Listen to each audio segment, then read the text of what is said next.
To be clear, €130 million on one player is an enormous sum of money, especially when that player has only 6 months of European experience. Chelsea have pressed the panic button as their aging, underperforming squad continues to fall further down the Premier League table, and the solution appears to be a €130 million move for Benfica's Enzo Fernández, who could have been signed for 10% of that fee just 6 months ago. Chelsea could have signed him 6 months ago if they had been smarter, but that's the problem. For a long time, the Blues' recruitment has been poor, with the midfield suffering the most. Chelsea's literal interpretation of issues was a source of contention in the Stamford Bridge boardroom. If they weren't scoring goals, it could only be because of ineffective attackers. If they were conceding too many goals, it was entirely the fault of the defenders. What about the midfield, which holds everything together? Chelsea's passing stats have always been good, as you'd expect from a midfield with Jorginho and Mateo Kovacic, and for whatever reason, that has been enough to persuade the club's decision-makers that investing in that area of the pitch isn't necessary.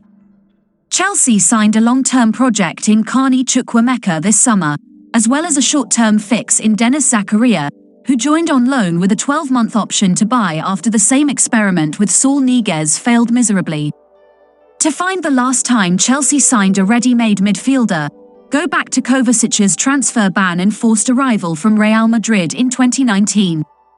So it's been nearly 4 years since Chelsea signed a permanent midfielder. Chelsea has signed 6 forwards, 4 centre-backs, 2 left-backs, and 2 goalkeepers in the years since.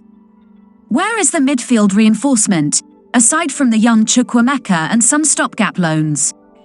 Chelsea's midfield was left high and dry because of the team's focus on other issues, and we're seeing the consequences now.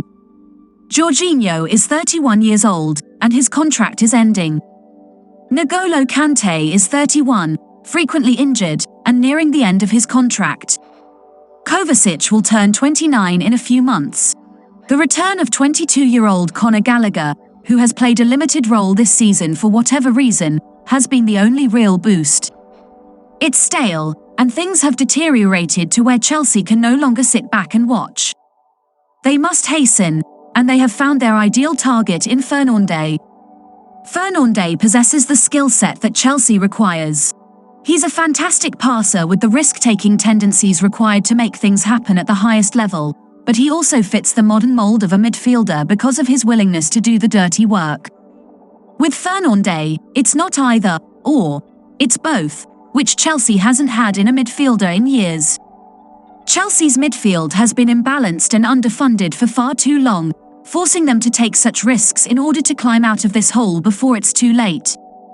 The Blues can't afford to lose players like Fernández, and it appears that Todd Boehly and the players recognise this. In a fantasy world, spending should not stop here. Alexis Mac Allister could follow his countryman and former manager to Chelsea, while West Ham's Declan Rice is another prime example of the type of signing the club should have made 3 years ago. It's all too late, but at least it's being addressed.